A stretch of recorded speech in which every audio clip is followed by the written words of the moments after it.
Закончили установку двигателя на Mazda CX-7 L3 2.3 турбо.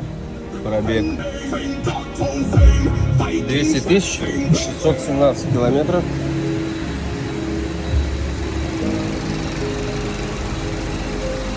Двигатель работает ровно, жидкости все в уровне, кондиционер заправлен. Обращайтесь, будем рады помочь установить и обслужить автомобиль.